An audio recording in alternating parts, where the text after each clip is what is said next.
Usted está a punto de sumergirse en los misterios de nuestros océanos y en el fascinante mundo de los acuarios marinos.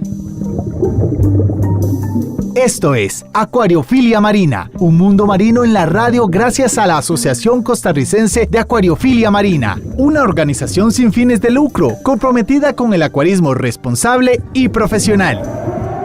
90 años en el corazón de Costa Rica, Radio Monumental. Muy buenos días, amiga y amigo que nos escucha desde su casa, desde su vehículo, desde su lugar de trabajo. Está usted en sintonía de Acuariofilia Marina, un programa que emitimos acá por las ondas de Radio Monumental, la frecuencia 93.5, la radio de Costa Rica. Esto es un programa que les llega gracias al patrocinio de la Asociación Costarricense de Acuariofilia Marina, una organización sin fines de lucro.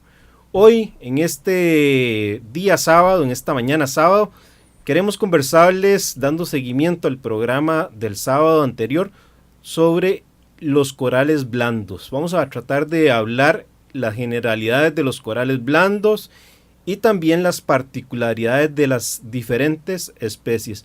Todo un reto porque dentro de la categoría de los corales blandos que pertenecen a la clase de los anthozoos, hay más de 6,000 variedades, especies, y obviamente el programa no da para tanto, pero trataremos de analizar y conversar sobre las especies frecuentes que ustedes puedan llegar a tener en sus acuarios. Hoy me acompañan dos compañeros de la asociación, el señor Luis Bonilla y el compañero Kirlian Rojas. Entre los tres vamos a poner sobre la mesa este interesante tema de los corales blandos. Muy buenos días, Luis, muy buenos días, Kirlian. Buenos días, don Hernán. Muchas gracias por la invitación nuevamente a este programa y un saludo a todas las personas que nos están escuchando en este momento. Buenos días, Luis. Buenos días, don Hernán. Muchísimas gracias por la oportunidad y vamos a tratar de ayudarles bastante con lo que les podamos compartir hoy y que les sea de bastante provecho para todos ustedes que nos están oyendo.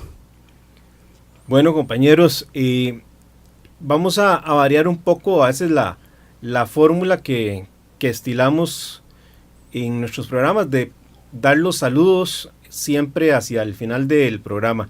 En esta oportunidad vamos a hacer los saludos ahora al inicio para motivar a que ustedes nos contacten por medio de nuestras redes sociales, por medio del Instagram, por medio del canal de YouTube. Siéntanse en la libertad de escribirnos.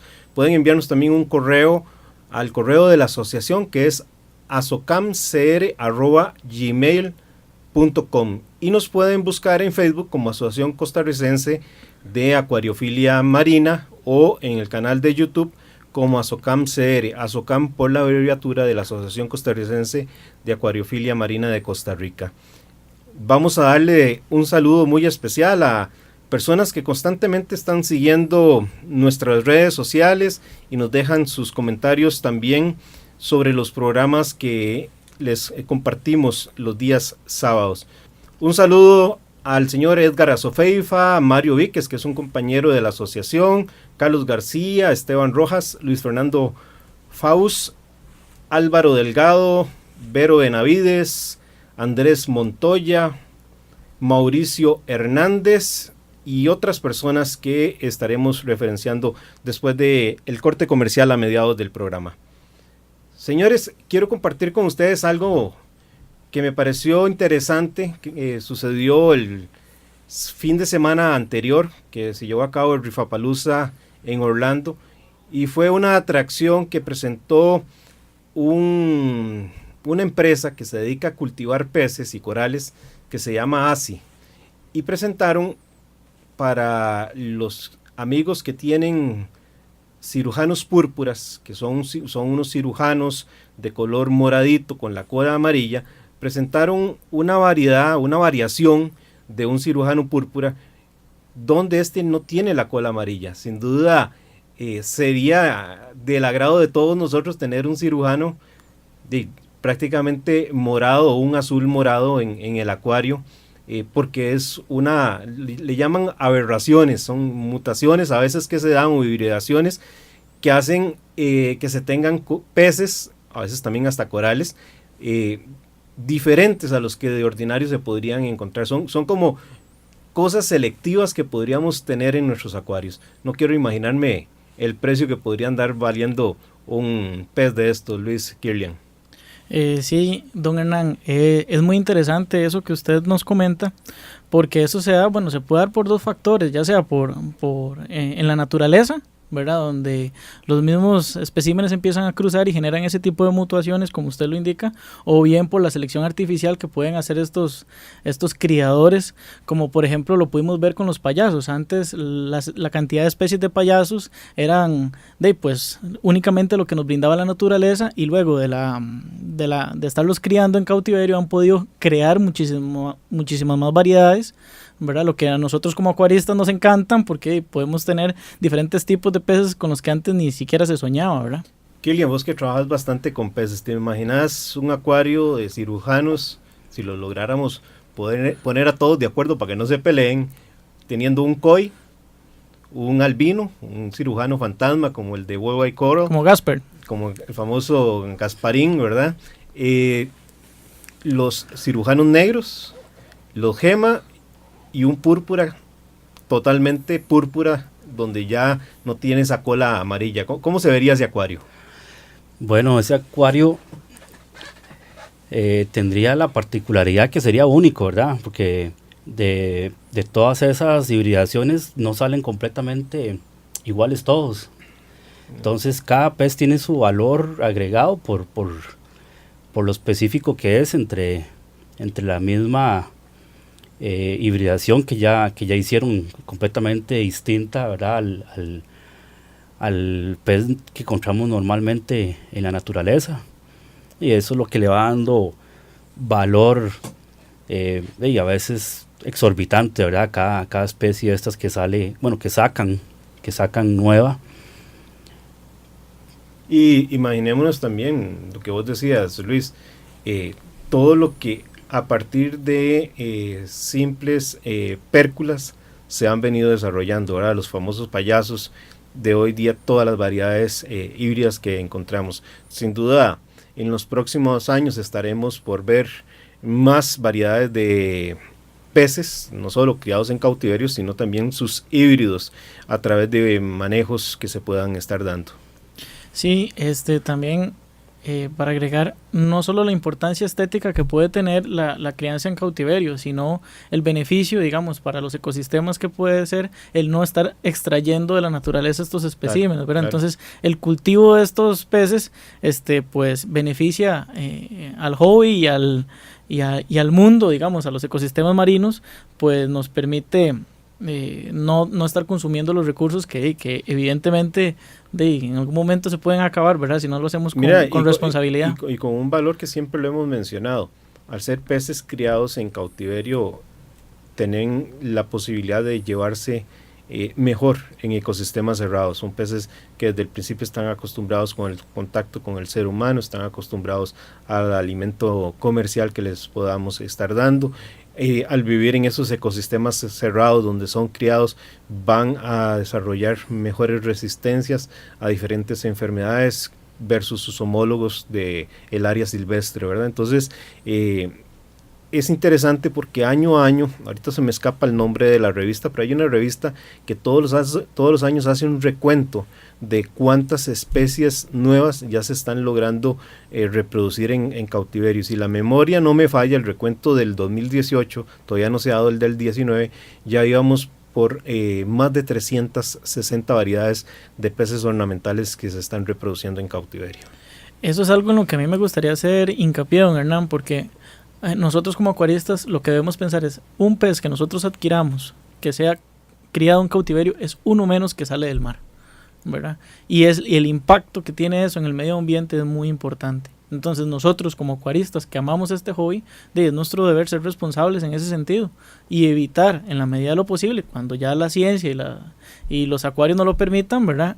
Poder adquirir de preferencia tal vez un pez criado en cautiverio que puede costar tal vez más o menos de uno extraído directamente de la naturaleza. Y aquí en Costa Rica podemos agregar un elemento adicional, por ejemplo los payasos que reproduce el Parque Marino del Pacífico, no solo le quitamos esa presión al área silvestre al adquirir peces que son producidos en cautiverio, sino que de paso y adicionalmente estamos colaborando con ingresos frescos para el Parque Marino y sus diferentes proyectos de investigación. Señores, ¿qué les parece si entramos a ver el tema de los corales blandos? Yo creo que si ustedes van a concordar conmigo en que los corales blandos sería esa primera gran división de corales que uno recomendaría para una persona que dice quiero comenzar a tener corales en mi acuario. ¿Qué tipo de corales me recomiendan? Entonces me parece que la normalidad de las respuestas que podamos darle a estas personas van a ser de un paso primero con corales blandos. Sí, el coral blando siempre se ha sabido que es el primer paso cuando uno está comenzando con un acuario, no solo por la experiencia que tenga uno, sino también por la madurez del acuario. Son corales que van a resistir mucho mejor todo ese proceso de un acuario nuevo, todo el proceso de aclimatación de las luces, etcétera. No solo la experiencia que pueda tener el acuarista, ¿verdad? Siendo un experto o siendo un principiante en el tema de los corales o incluso del acuario en general. A mí, don Hernán, sí me gustaría tal vez como aclararle a las personas que nos escuchan cuál es la diferencia entre un coral suave y un coral duro. Sí, refresquemos, ya el sábado pasado habíamos hecho las diferenciaciones, pero es muy pertinente volver a aclararlo. Claro, por si alguien no pudo escuchar ese programa. Y de paso, valga también el comercial. Si usted se ha perdido algún programa de acuariofilia marina, pues basta con que ingrese a YouTube. En YouTube busque ASOCAM CR y ahí va a encontrar el podcast de todas las emisiones que hemos tenido de los programas de acuariofilia marina.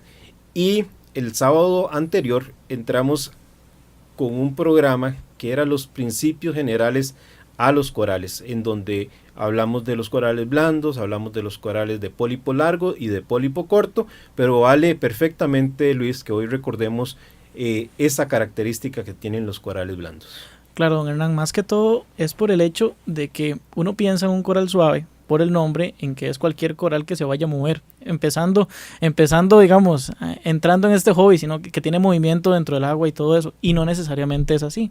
Lo que se refiere en el coral blando son los corales que no tienen un esqueleto, ¿verdad? Que no forman parte de su tejido, digamos, propio, ¿verdad? Más que todo porque con algunos LPS se tiende a confundir, por ejemplo, la gente que inicia en el hobby piensa que por ejemplo un hammer, un torch, un frogspan, como los ven suaves, que se mueven y todo, consideran que son corales blandos y no es así. Sí, ¿verdad? los corales blandos son los corales que se llaman corales sésiles. Uh-huh. No tienen esa estructura o ese pie, esa estructura dura de carbonato de calcio, aunque vamos a hacer unas comillas sobre ese tema carbonato de calcio, que ahorita vamos a conversar el tema del carbonato de calcio en los corales blandos, pero es importante la observación que apuntas, Luis. En el tema de estos corales blandos, como decíamos en la introducción, ahí podemos encontrar una gran mayoría de especies de corales. Los corales blandos tienen la ventaja sobre los corales duros, que son esos que Luis refería, que tienen esa estructura de carbonato de calcio, en que para poder competir en esa guerra que se da por la lucha de espacio, por la lucha de la búsqueda de la luz en un arrecife marino, la naturaleza los dotó de algo diferente, que es la posibilidad de crecer aceleradamente. Y al poder crecer aceleradamente significa que tenemos mayores posibilidades de reproducir los corales blandos y también de resistir, como bien apuntaba Kilian, a diferentes variaciones que a veces se pueden dar dentro de un acuario cerrado, como son variaciones de temperatura, como son variaciones de luminosidad, de densidad en cuanto a la cantidad de sal, etcétera. Son corales relativamente más resistentes que los corales de estructura de carbonato de calcio cuando uno hace esa comparación. Igual vamos a encontrar corales blandos que son sensibles y uno no se los va a recomendar a alguien que inicia, como es el caso de por ejemplo, los hongos ricordias. Pero bueno, más adelante hablaremos ya en detalle de la particularidad de las especies. Estamos ahora en el tema de las generalidades. Dentro de los corales blandos de este grupo de anthozoos hay dos grandes grupos que son los octocorales y los hexacorales. En estas categorizaciones que también podemos hacer, vamos a encontrar lo mismo que a veces encontramos en corales duros, que son corales fotosintéticos y corales no fotosintéticos. Para sacar de el ruedo de la discusión de hoy los corales no fotosintéticos, porque yo creo que meritan un programa totalmente aparte por las necesidades que se deberían de requerir y lo complejo que es mantenerlos, aunque por el avance de la acuariofilia hoy día no son tan imposibles de mantener, pero quedémonos hoy conversando con el grupo de los corales fotosintéticos, que son lo que mayormente podemos encontrar en el hobby. En este grupo de corales no fotosintéticos, no más para que tengan una idea, solo en la familia de las dendroneptilias podríamos encontrar hasta 250 especies y son corales extremadamente lindos en coloración, rojos, naranjas, que normalmente no van a estar a la luz, sino cerca de las cavernas y debajo de las rocas, Luis. Sí, don Hernán, básicamente se podría definir que los corales no fotosintéticos son una especie de depredadores, ¿verdad? Que están en zonas donde lo que necesitan tal vez es una corriente de flujo constante, donde hayan corrientes marinas que eventualmente traigan los alimentos que ellos necesitan y por ende no necesitan de realizar procesos fotosintéticos para poder crecer. Entonces, básicamente yo los definiría así, como unos depredadores marinos que están sobre las rocas o sobre, digamos, otros corales inclusive, pero siempre pensando en que se alimentan de animales o microfauna que está en la columna de agua, y por eso es que resulta complicado tenerlos nosotros en nuestros acuarios. Pues al ser un ambiente cerrado, eventualmente podríamos tener una cantidad de alimento limitada, y cuando ya este coral termina esa cantidad de alimento que nosotros podamos suministrarle o tener, ya el coral pues no tiene otra fuente de alimentación y evidentemente va a terminar muriendo, ¿verdad? Entonces, añado que simplemente deberían ser recomendados para acuaristas con ya un grado de experiencia importante que puedan dar esas condiciones para este tipo de especímenes. Y yo creo que esa parte de responsabilidad pasa mucho con las tiendas que importen corales, porque son corales que en principio deberíamos de evitar.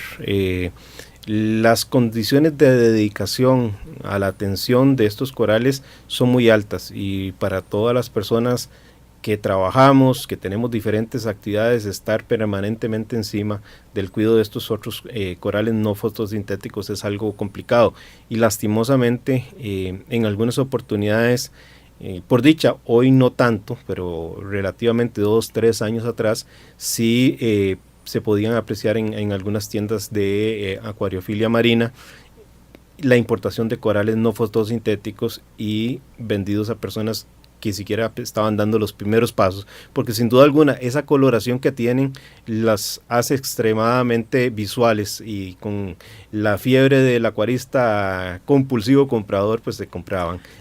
Pero bueno, dijimos que íbamos a dedicarle un programa aparte y así se los prometemos. Dentro de los que son los corales fotosintéticos, podríamos hablar de diferentes tipos.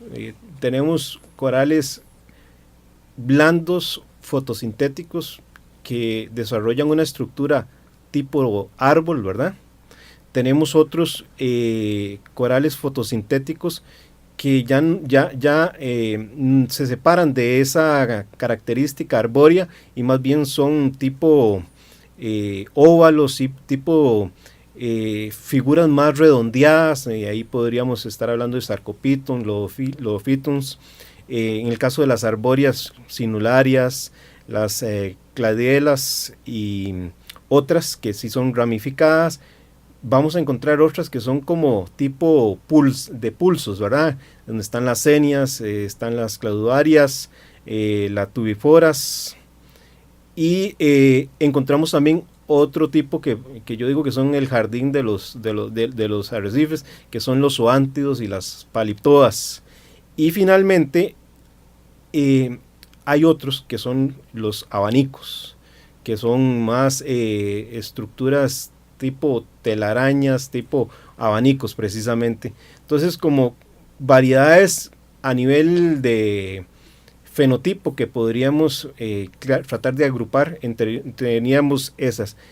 ¿Qué les parece si hablamos un poquito de características generales? Gillian, ¿cuál recomendación pensarías vos, siendo claro que vamos a hablar de excepciones cuando lleguemos al punto particular de cada especie, pero si hablábamos de condiciones del agua, ¿cuál sería esa composición química que uno debería recordar? Bueno, sí, don Hernán, hay parámetros básicos que tenemos que tener en cuenta siempre. La temperatura, aunque sea un coral que pueda soportar un poco más las temperaturas altas, tampoco vamos a pasar de un rango que ellos no vayan a soportar, ¿verdad? Siempre tratar de mantener una temperatura entre 25, máximo 26 para cualquier coral. Aunque ellos puedan soportar un poquito más, queremos tener un poco de estabilidad ahí en eso. La salinidad igual, porque creo que esto es un tema que yo a veces escucho, que yo la tengo en 1024, que yo la tengo. Yo creo que no es en cuanto queramos tenerla, estamos hablando de la naturaleza, de biología, de millones de años de evolución, que nosotros no vamos a cambiar en 3 días o en 3 meses en una pecera, ¿verdad? Entonces pienso que igual la salinidad para un coral blando debe ser específica, igual 1025 o 1026, como quieran tenerlo, pero no pasarse ahí, porque he escuchado pues cosas que se salen completamente de esto, ¿verdad? De lo que encontramos naturalmente en nuestros mares. Cambios de agua necesarios, no tan frecuentes, ¿verdad? Como una pecera ya con corales más exigentes, pero sí necesitamos los cambios de agua para estar reponiendo minerales y otro montón de cosas que ellos van consumiendo día a día en su crecimiento. Sí, en su desarrollo. En su desarrollo, sí, claro. En el caso de, por ejemplo, Kirlian, de condiciones tal vez de elementos macro, igual sería la recomendación estándar de alcalinidad, calcio, magnesio. Estaríamos hablando ahí no bajar de 380 en calcio, ni más de 450, mantenernos en ese rango.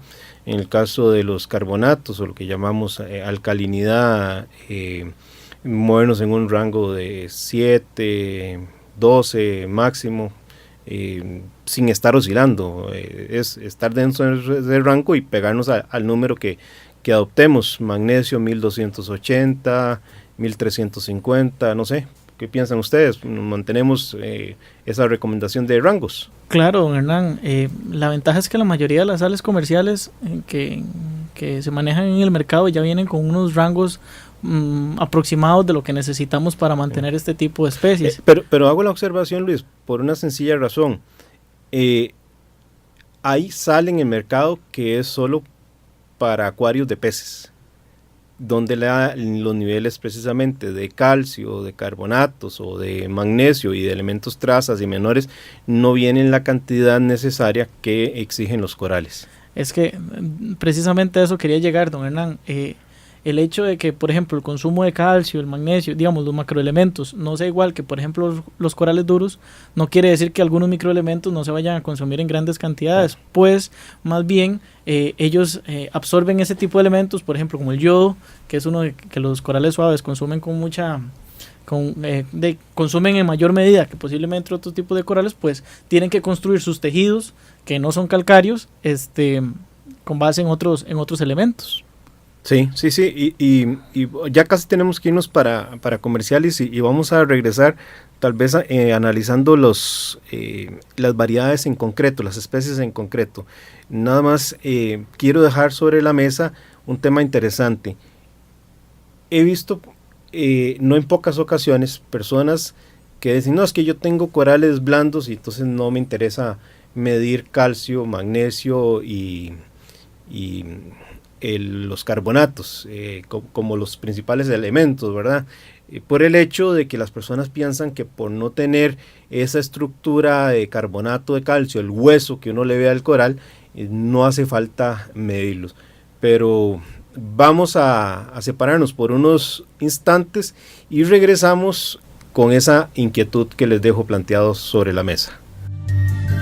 Enseguida volvemos con Acuariofilia Marina, un mundo marino en la radio, gracias a la Asociación Costarricense de Acuariofilia Marina.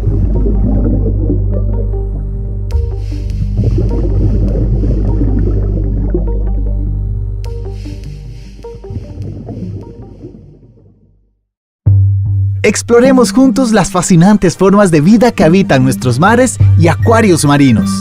Acuariofilia Marina está de vuelta. Estamos de regreso en el programa de Acuariofilia Marina, hoy conversando sobre los corales blandos.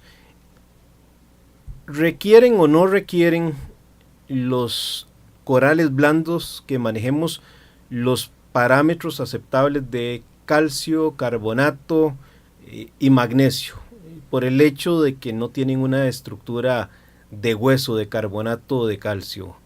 ¿Qué pensarían ustedes, don Luis y Kirlian? Bueno, mi opinión realmente es que definitivamente hay que tener control sobre esos parámetros. No precisamente por la cantidad de consumo que puedan tener ellos, sino que cualquier fluctuación que haya en nuestra pecera, que sea drástica, perfectamente puede afectar, ¿verdad?, a estas especies, ¿verdad?, y eventualmente perder nosotros a nuestros queridos corales, ¿verdad? Igual, sí presentan tasas de consumo de diferentes elementos, tanto macro como micro, pero en menor proporción que otras especies que tienen base calcárea.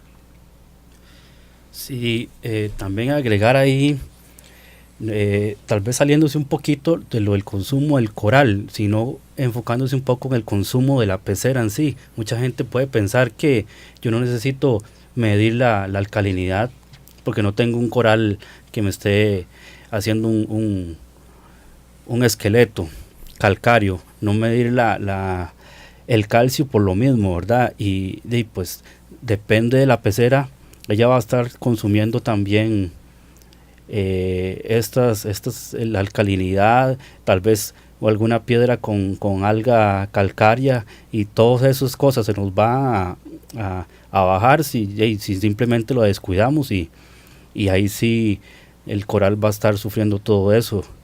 Sí, definitivamente por las razones que ambos apuntan, tenemos que estar midiendo religiosamente los elementos macro del acuario. Veamos solo este detalle. Estamos hablando de corales blandos, pero que son fotosintéticos.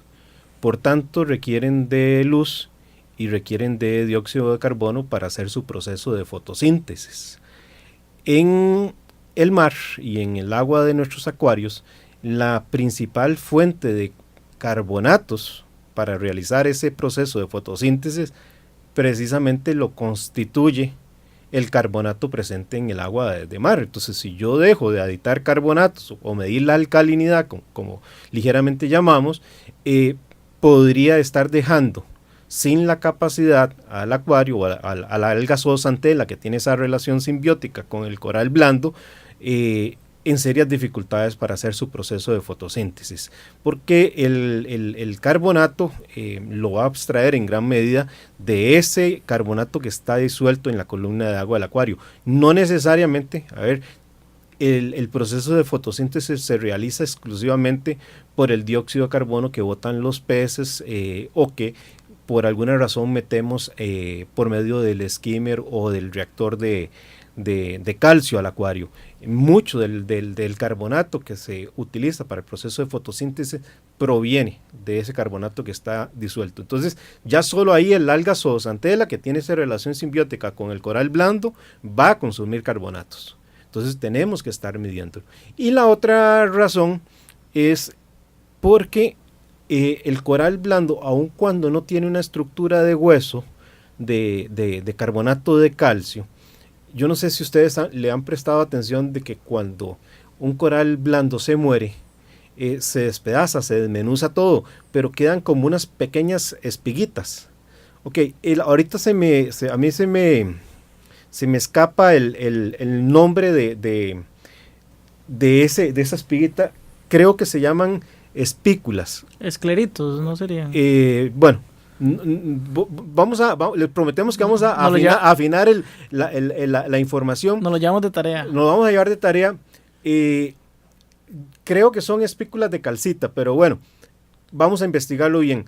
Y el tema es que esos pequeñas espiguitas, digámoslo así, están hechas de carbonato de calcio. No es que el carbonato de calcio está del todo ausente en un coral blando. Sí lo requiere.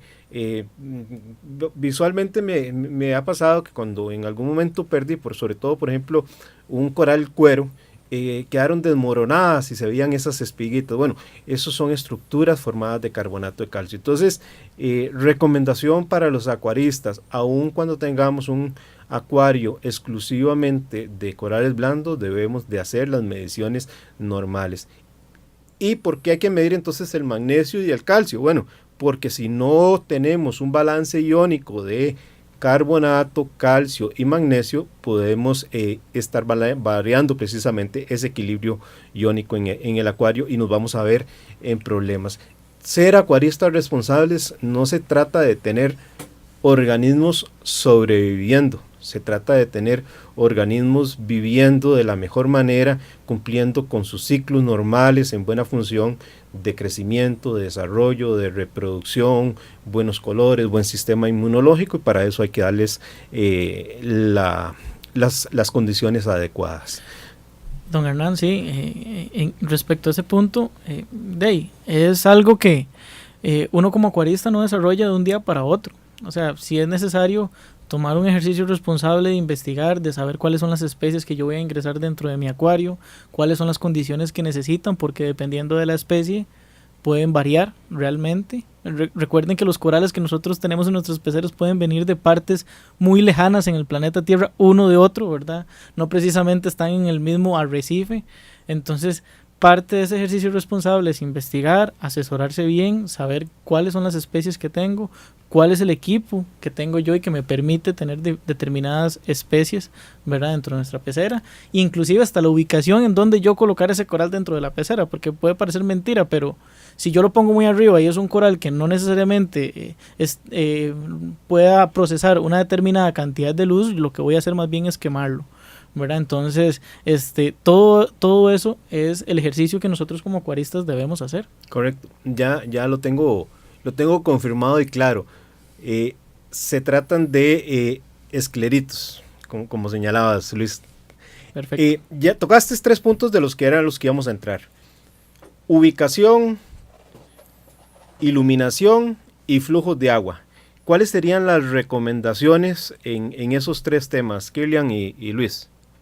Iluminación, flujos de agua, ubicación. Bueno, en mi caso, yo pienso que la iluminación no tiene que ser tan intensa como por ejemplo con los corales duros, principalmente las acroporas. Puede ser una iluminación moderada. Hay algunas especies que como también complementan su dieta o sus procesos mediante la alimentación física, digamos, depredando también sustancias dentro del agua, hasta inclusive con una iluminación baja podrían tener sus condiciones óptimas para el desarrollo. Respecto al flujo, dependiendo del tipo de coral suave, porque es que también son muchos tipos los que estamos agrupando en este espacio, puede ser de moderada a baja, ¿verdad? Porque si ponemos una corriente muy alta en un coral que tal vez va a estarse moviendo mucho o es muy grande, eventualmente lo que podemos causarle es estrés, ¿verdad? Y el otro punto era... Ubicación. Bueno, como les mencionaba, cada espécimen puede tener condiciones diferentes respecto a la cantidad de iluminación que pueda tener. Por ejemplo, hay zoantios que pueden tener una iluminación bastante fuerte, hay zoantios que si usted los pone muy arriba se le van a morir. Igual puede pasar con los star polyps, que bueno, esos casi que sobreviven en cualquier lado, ¿verdad? Y las enias hasta en la cañería. Pero bueno, en fin, digamos, cada coral específico de cada una de las especies va a tener parámetros ideales, ¿verdad? Y es nuestro deber conocerlos y eventualmente irlos colocando de acuerdo a lo que mejor podamos, ¿verdad? Realmente. Kilian. Bueno, como dijo Luis, es muy importante el tema de iluminación. Pienso que uno tiene que conocer el coral, uno tiene que investigar, el mismo coral le va a ir diciendo a uno si él necesita o está más bien sobreirradiado con una luz muy fuerte. Todo eso lo vamos a ir conociendo si estudiamos el coral que tenemos.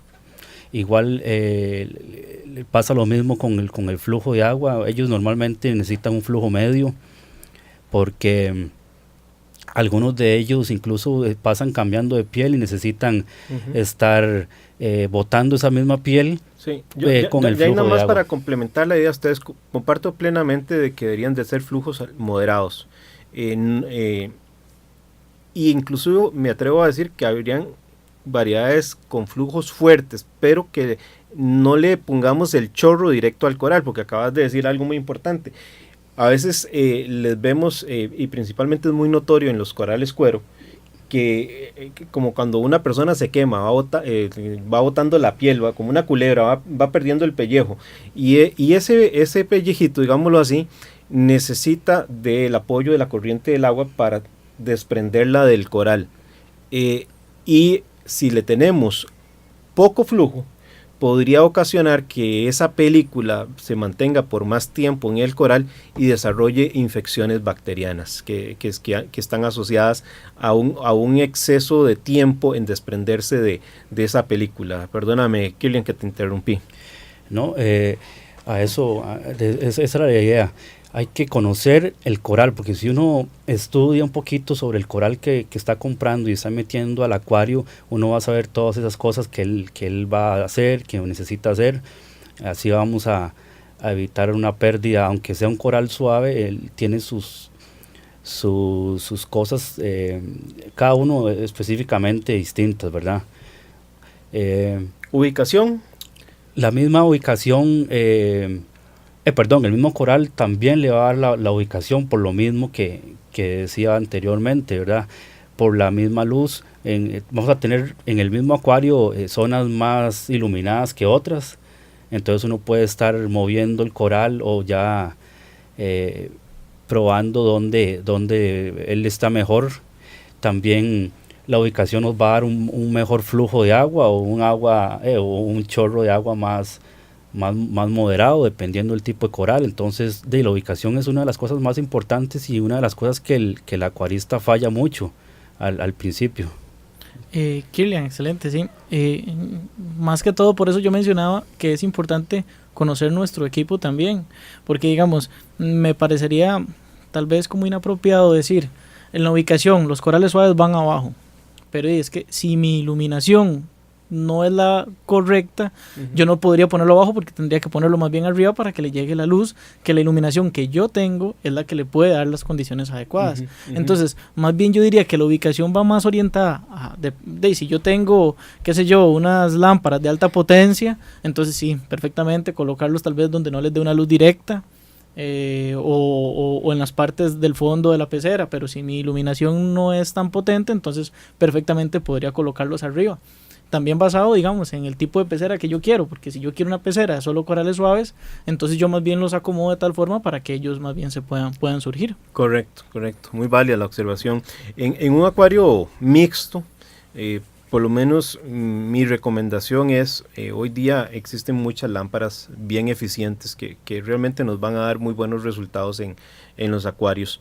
Y aun cuando los corales blandos son de los corales que son menos exigentes en cuanto a la cantidad de irradiación, espectro, yo diría que hasta de 50, 150 pars van a ser muy exitosos.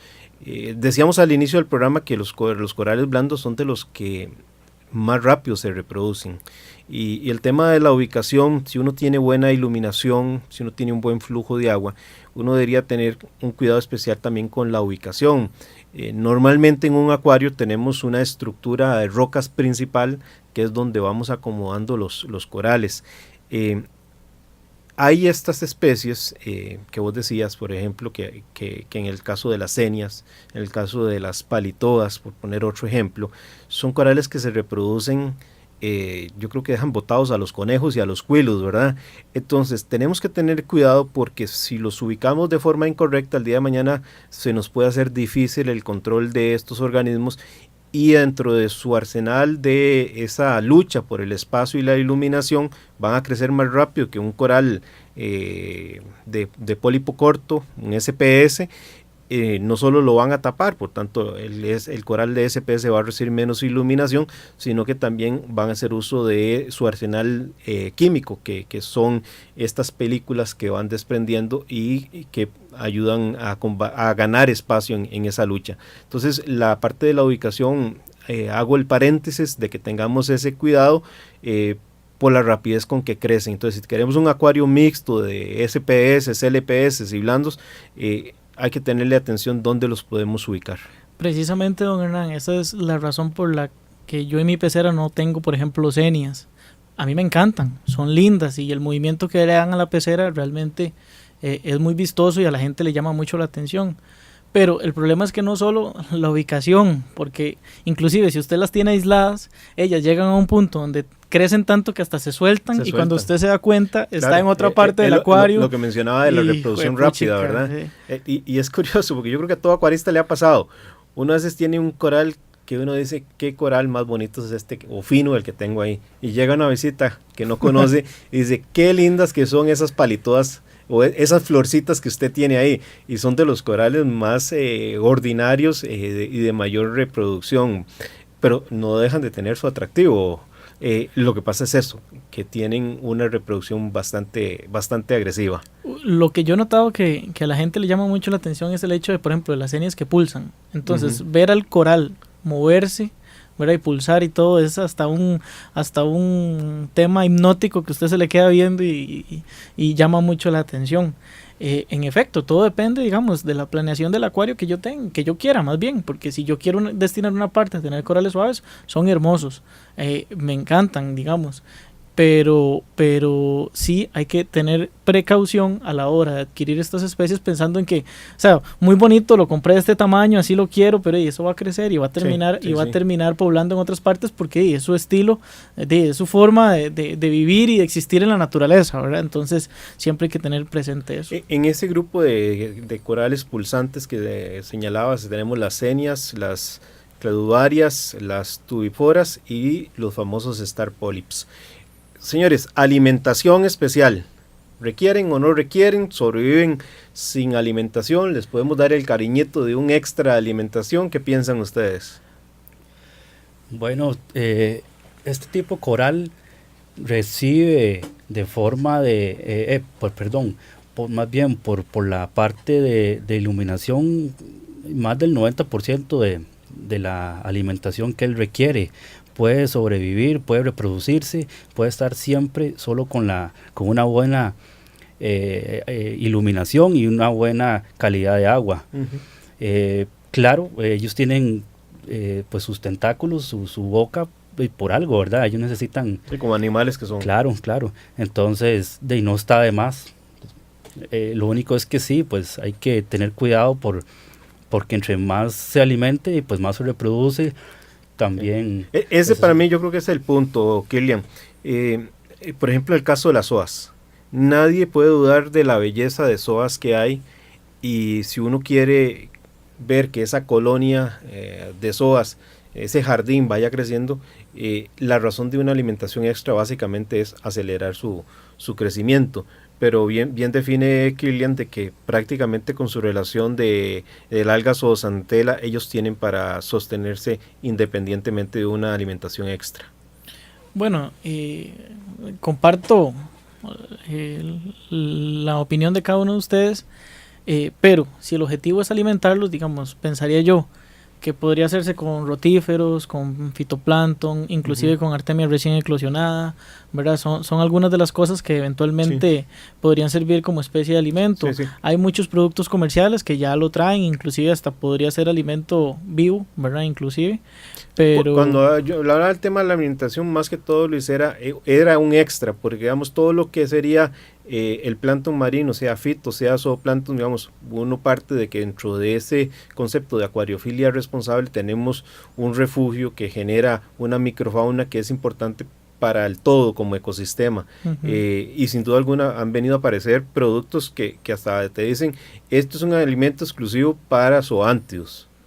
Para zoántidos, hay exclusivos para ricordeas, hay exclusivos para LPS, que hasta casi que hay que darles de comer en la boca, ¿verdad? Entonces, más que todo va a depender de qué es lo que yo quiero. Si realmente lo que quiero es un crecimiento acelerado, y perfectamente lo puedo hacer. Ahora bien, si eso va a repercutir en los parámetros del agua, es lo que hay que tener esa proporción de decir, bueno, es que quiero alimentar mucho porque quiero que crezcan, pero si eso va a hacer que mis nitratos o mis fosfatos suban y eventualmente van a contraer o inclusive hasta aniquilar las especies que yo tengo, hay que hacerlo de una forma equilibrada. Señores, otro punto, dará para un programa también extra, pero tal vez podemos mencionar algunos pequeños tips en el tema de la reproducción. Obviamente son animales y tienen su reproducción sexual, pero también podemos reproducirlos asexualmente. ¿Cuáles técnicas podríamos recomendar para que alguien pueda reproducir los corales? Por ejemplo, se me viene a la cabeza la posibilidad de arrimar simplemente una roquita a la colonia de SOAS, a la colonia de palitoas o a ese coral blando para que se vaya pasando de la roca madre donde está sujeta a ese anexo de roca que le hemos puesto. Pienso en eso. Hay otras opciones de reproducción que es el del fragmenteo, de fraguearlas, ¿verdad? Pero no sé si quieren algunos de ustedes referirse a estas que ya son un poquito tal vez más elaboradas, ¿verdad? Sacar el coral y aplicar tijera. Claro, Hernán, si uno tiene tiempo para esperar a que el coral cubra esa piedra o block que usted vaya a utilizar, perfectamente lo puede hacer de esa forma y después simplemente arranca ese trozo de coral y ya con eso tiene un fragmento. Si no cuenta con el tiempo para poder hacerlo, perfectamente, como no tienen una base calcárea, digamos un esqueleto, pues con una simple navajilla, perfectamente usted puede extraer el coral y eventualmente hacer el corte y tener un fragmento. Sí hay que tener cuidado porque hay algunas especies que no aceptan ese tipo de cortes. Si usted le hace un corte de esos, puede retraer toda la pieza y eventualmente la podría perder.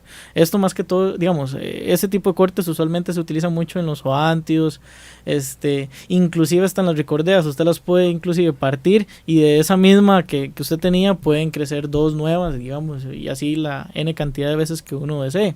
Pero siempre con la precaución de que al hacer un tipo de corte de esos, tal vez hacerle un baño con algún producto para evitar que se le haga un tipo de infección y eventualmente perder la pieza. Sí, bueno, hablando de la generalidad de corales blandos, tenemos muchas especies entre ellos. No podemos pretender reproducir un SOA reproducir un zoal del mismo modo que reproducir, por ejemplo, un sarcofito, que el zoal le arrimamos una piedra y él solo se va reproduciendo, ¿verdad? Como el otro, que pues sí hay que cortarlo directamente. Yo diría que también una recomendación es tengamos mucho cuidado. Dentro del programa hemos hablado de que tienen un arsenal químico para competir por el espacio y la luz, y cuando nosotros manipulamos el coral para fragmentarlo, principalmente el caso de palitoas y zoantios, tienen las palitoxinas. Entonces son un químico muy potente, muy venenoso, puede causar hasta la muerte de las personas. Entonces tengamos mucho cuidado en manipular esas piezas, ya sea para un simple traslado de pasarlas de un lado a otro, o porque queremos sacarle algunos pólipos para trasladarlos a otras piezas. Otra forma que a veces la naturaleza hace es que simplemente, por ejemplo, un hongo se desprende y anda bailando por las corrientes del acuario por todo lado. Se puede sacar, capturarlo, tomar ese honguito. Yo lo que hago es me acostumbro de esas cajitas de fresas, donde venden fresas, que son unas cajitas pequeñitas, le pongo un poquito de grava, le pongo una mallita encima de las que usan para, no sé, las mallas de papas o de algún producto que venga en una malla, para que no salga dando vueltas, y él solito se va a ir asentando en alguna roquita, y luego ya uno la puede poner en un plug. Como una especie de pariera, don Hernán, más o menos. Sí.